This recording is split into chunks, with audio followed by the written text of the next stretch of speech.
স্বাধীনতা ও সার্বভৌমত্বের প্রশ্নে অতীতের যে কোনো সময়ের তুলনায় অনেক বেশি ঐক্যবদ্ধ হয়েছে রাজনৈতিক দলগুলো। এই ঐক্য অটুট রাখতে সংকল্পবদ্ধ বিএনপি সহ অন্যান্য দলের নেতারা। তারা মনে করেন, জাতীয় ঐক্যবদ্ধ থাকলে ভারতের স্বার্থান্বেষী গোষ্ঠী ষড়যন্ত্র করেও ফায়দা হাসিল করতে পারবে না। ভারতের ষড়যন্ত্র মোকাবিলায় জাতীয় ঐক্য ইতিবাচক ভূমিকা পালন করবে বলে মত রাজনীতি বিশ্লেষকদের।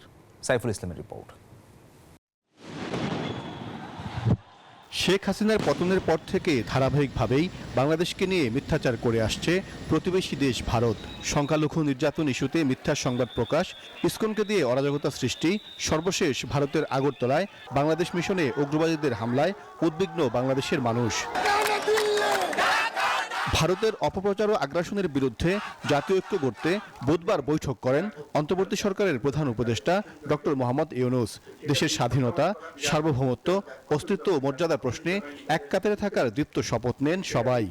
ধর্মকে ব্যবহার করে যে বিভাজন, যে বিভক্তি, যে পোলারাইজেশন করার যে চেষ্টা, সেটা তো একটা গোষ্ঠীর রাজনৈতিক উদ্দেশ্য সাধনের জন্য, আর তো কিছু না। সুতরাং কিন্তু এটার ভিকটিম তো হচ্ছে, এটা শিকার হচ্ছে যাদেরকে ব্যবহার করা হচ্ছে।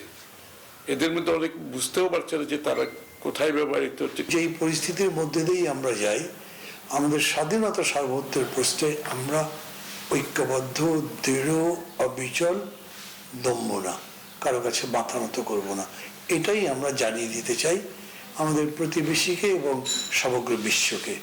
২৪-এর গণবিপ্লবের সময় আওয়ামী লীগের বিরুদ্ধে ঐক্যবদ্ধ হয়ে রাজপথে নামে সব শ্রেণী পেশার মানুষ, কিন্তু বিজয়ের পর নানা ইস্যুতে ঐক্যে কিছুটা ভাটা পড়ে। ভারতের আগ্রাসন প্রতিরোধে আবারও মজবুত ঐক্যের প্রত্যয় রাজনীতিবিদদের। Double million offer, Walton fridge কিনে পেতে পারেন ২০ লক্ষ টাকা, রয়েছে কোটি কোটি টাকার নিশ্চিত উপহার। এমন একটা বিষয়, এই বিষয়ের মতো আমাদের জাতীয় ঐক্যবদ্ধ থাকতেই হবে, তাই না? এটা কোনো কে ডাক দিচ্ছে, এটা তার কোনো বিষয় না। রাজনৈতিক বিশ্লেষকরা মনে করেন, শেখ হাসিনার পতন মেনে নিতে না পারায় অব্যাহতভাবে বাংলাদেশের বিরুদ্ধে ষড়যন্ত্র চালিয়ে যাচ্ছে ভারত।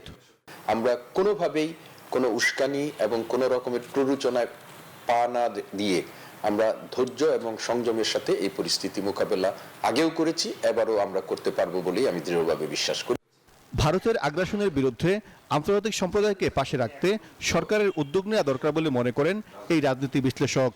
আমাদের জাতিসংঘের একটা সদস্য রাষ্ট্র হিসাবে যেহেতু তাদের পক্ষ থেকে এই ধরনের বক্তব্য আমরা দেখছি যে বাংলাদেশ কূটনৈতিক পর্যায়ে এই আলোচনা যদি সফল না হয় তাহলে জাতিসংঘের দৃষ্টি আকর্ষণ করতেই পারে বাংলাদেশ।